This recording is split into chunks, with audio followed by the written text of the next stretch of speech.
Dieu. Moi, j'ai cassé le corps dans les boîtes de nuit. J'ai cassé le corps pour le diable. Pourquoi ne pas casser le corps pour Jésus? Amen. Alléluia. La musique passe, ces gens sont là. Tu as peur de qui? Tu viens célébrer ton Dieu. Parfois, on n'a pas besoin de prière. Comme je l'ai dit tout à l'heure, on n'a pas besoin de prière. Parfois, on a juste besoin de danser pour Dieu. Ça fait partie aussi de nos prières. Alléluia. Parfois, on a besoin d'acclamer notre Dieu. Ça fait partie de nos prières.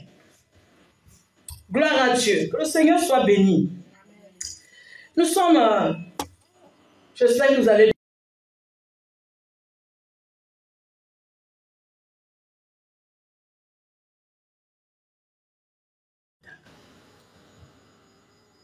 Et je l'avais dit la dernière fois que la sorcellerie se fait sur le plan international. Il existe des réunions de sorciers, des marabouts. C'est-à-dire qu'il y a des conférences spécifiques pour ça, internationales.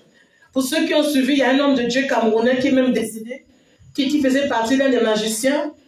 Je pense beaucoup le ça. Il a beaucoup témoigné sur Internet. Il est même décédé, il était devenu pasteur. Qui expliquait qu'il était marabout. Et à chaque fois, ils avaient des conférences ici en Europe. Conférences de sorciers. Alléluia. Ils décident ensemble de ce qui va se passer dans le monde. À l'international, la sorcellerie existe. Nationale, elle existe. Locale, elle existe. Quartier, elle existe. Donc quand tu dors, on dit prie un peu. Seigneur, revoir. Eux, ils se réunissent à partir de minuit, 23h, pour t'attaquer toi. Alléluia. Parce qu'ils doivent contrôler vos esprits. La sorcellerie, comme j'avais défini, c'est le contrôle d'esprit. Ils veulent contrôler votre mentalité.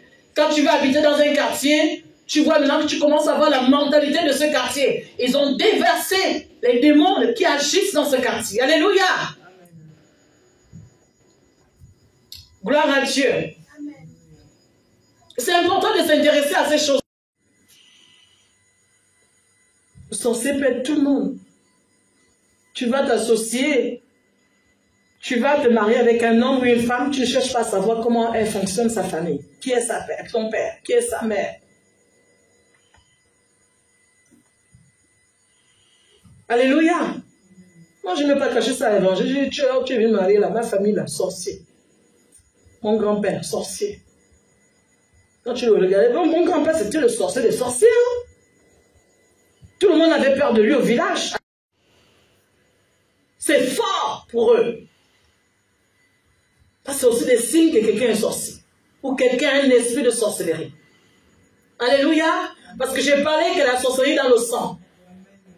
Donc si la personne a la sorcellerie dans le sang, elle va avoir, même si elle est inconsciente, mais elle va avoir un esprit de provocation fort.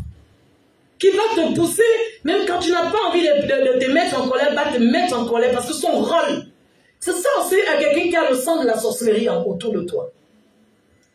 Quand tu as un mari ou une femme, tu te disputes, mais tu sens qu'elle force, elle te pousse à bout. Elle crie, elle fait tout pour que elle provoque, elle sort des mots, elle commence à te provoquer. Si tu n'as pas le discernement de garder le calme, elle va t'avoir. Je déclare que tu auras une bonne santé au nom de Jésus. Je prophétise ce matin, quelle que soit la sorcellerie qui a dit que tu n'auras jamais un travail stable, je me tiens sur cet autel en tant que sacrificateur. J'annule ces paroles et je déclare que tu rentres dans ton travail au nom de Jésus-Christ. Au nom de Jésus-Christ. Je ne sais pas quelle sorcellerie a déclaré que tu n'auras jamais un CDI.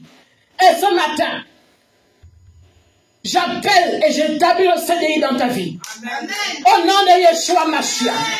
Au nom de Jésus. Je ne sais pas quelle sorcellerie qui a déclaré que tu ne vas jamais te marier. Quel que soit ton âge. Au nom de Yeshua. Si Sarah a eu un enfant à 99 ans. Au nom de Yeshua, je déclare ton mariage. J'appelle ton mariage. J'appelle tes diplômes. Et je les établis dans ta vie au nom